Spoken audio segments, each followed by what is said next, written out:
Tura tumba. Nako, tumba ganing malayo.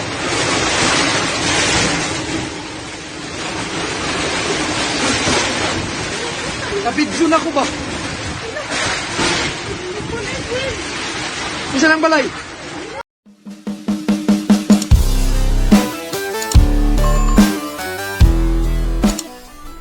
Hello dreamers, welcome back to my channel. I hope you're doing fine. Yeah, I just thought of doing a video because there's a lot of interview of our presidential aspirants, you know?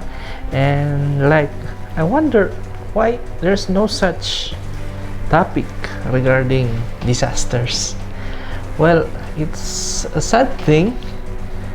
I don't know if you have listened to some topics or interviews already or platforms with regards to disasters, but ako kasi wala pa eh.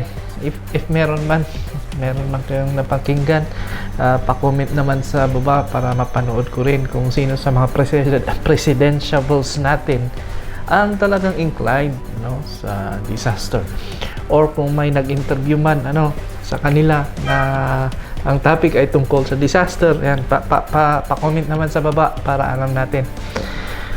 But this video, gusto ko lang din mag-share, no, sa inyo, mga botantes, sa mga voters natin, no, in the upcoming election.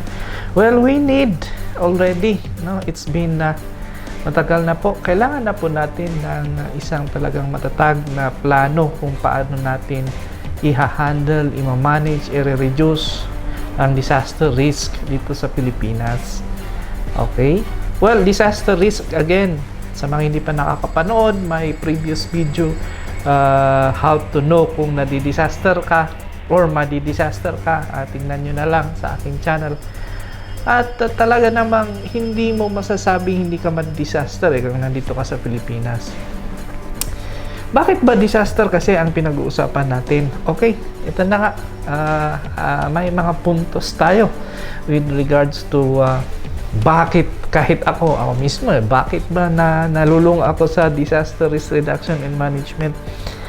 Unang-una sa lahat, kung ating pagbabasihan ang mga reports, no?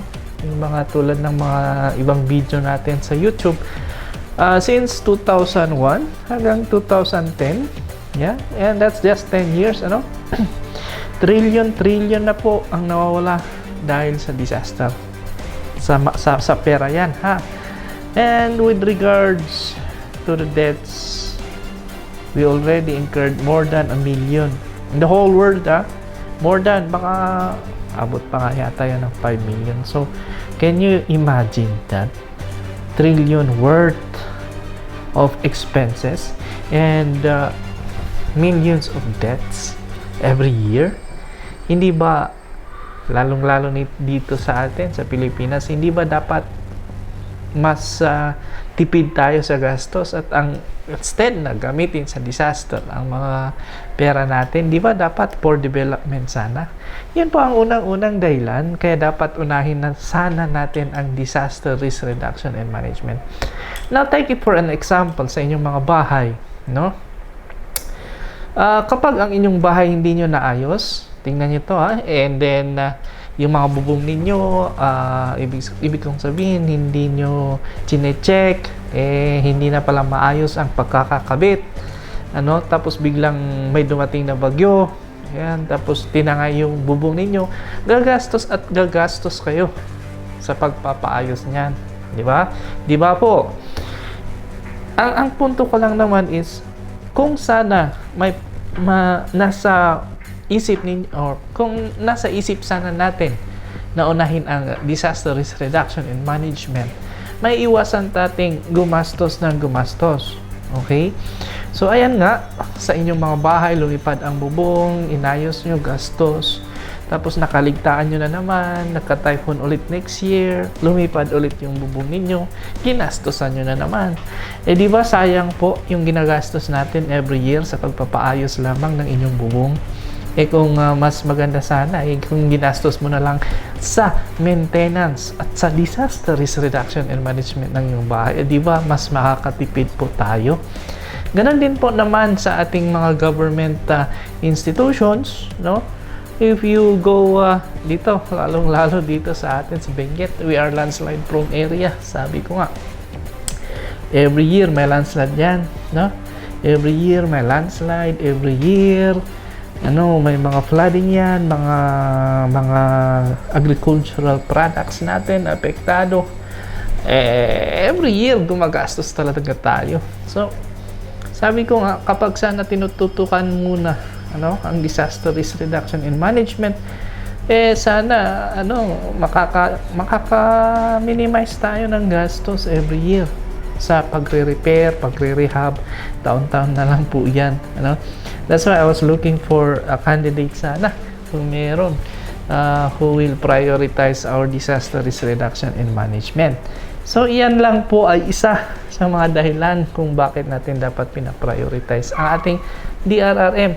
Aside from the gastos, mga namamatay, marami po namamatay. So, yun lang muna sa video natin na ito. Maghahanap muna tayo ng mga... Tingnan natin, Sabagay, maaga pa naman. Tingnan natin kung may mga magpa-prioritize ng DRRM, baka ikumpanya ko pa.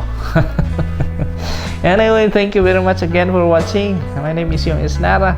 I do disaster risk reduction and management videos. At kita-kita ulit tayo sa susunod na video. Maraming salamat po at mabuhay ka.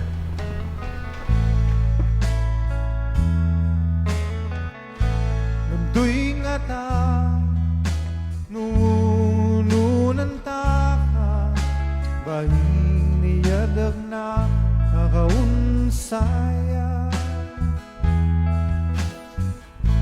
Manas kang kita, nahadap na dagsa dan syua ag may kumpara.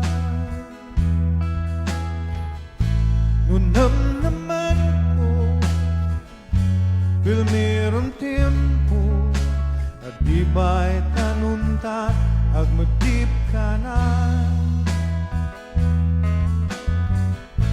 In papasyas ko, jadip ka na niya sa ko, nambili ni Kasyama, si kamlatay para kabasan, ara si Kam Jami, ikaw na di mabati, si kami dasumiya, dokdan lalangani, pinadabi mapiti, si kami makukukip, si kang urisya, kamaraki